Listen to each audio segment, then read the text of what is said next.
నేను పుట్టకముందు యుద్ధం జరిగింది 1971 అంటే. అప్పటికి నేను పుట్ల. ఆ తర్వాత 3 ఏళ్లకు పుట్టా. అదే సందర్భంలో అంతకుముందు 67 యుద్ధమా, 62 యుద్ధమా, 65 యుద్ధమా ఈ నడిచినాయట. 47 లో వచ్చేటప్పటికి దేశ విభజన ఇయన్నీ. కాకపోతే నేను పుట్టిన తర్వాత, నా ఊహ తెలిసిన తర్వాత కనిపించినటువంటి యుద్ధం కార్గిల్ యుద్ధం. ప్రత్యక్షంగా చూసాం, దానికి సంబంధించినటువంటి విజువల్స్ అప్పుడు ఏంటి, పేపర్లు ఎట్లా ఉన్నాయి, టీవీలు ఎట్లా ఉన్నాయి, ఇవన్నీ కూడా. కార్గిల్ వార్ చూసాం. ఆ తర్వాత సర్జికల్ స్ట్రైక్స్ 1, సర్జికల్ స్ట్రైక్స్ 2 చూసాం. అట్లాగే ఈవెన్ మయన్మార్ ప్రాంతంలో ఉన్నటువంటి ఉగ్రవాద శిబిరాలు, ఏదైతే భారతదేశంలోని ఈశాన్య రాష్ట్రాల్లో చిచ్చు పెట్టేటటువంటి వాళ్ళ మీద అటాక్స్, ఇట్లాంటివన్నీ వినటం, ఆ విజువల్లో చూడటం, ఇదంతా జరిగింది.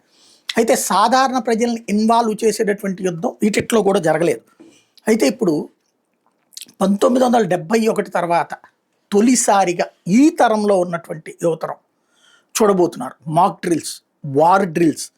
వార్ వచ్చినప్పుడు ఎలాగ బంకర్లలో దాక్కోవాలి, అలాగే సైరన్స్ ఎట్లాంటి సౌండ్లు వస్తాయి, అట్లాగే రాబోయేటటువంటి రోజుల్లో జరగబోయేటటువంటి యుద్ధం, ఆ వాతావరణం అదంతా చూడబోతూ ఉన్నారు. వాస్తవంగా వీళ్ళ హయాంలోనే సర్జికల్ స్ట్రైక్ 1 చూశారు, సర్జికల్ స్ట్రైక్ చూశారు, ఇప్పుడు ఇది చూడబోతున్నారు.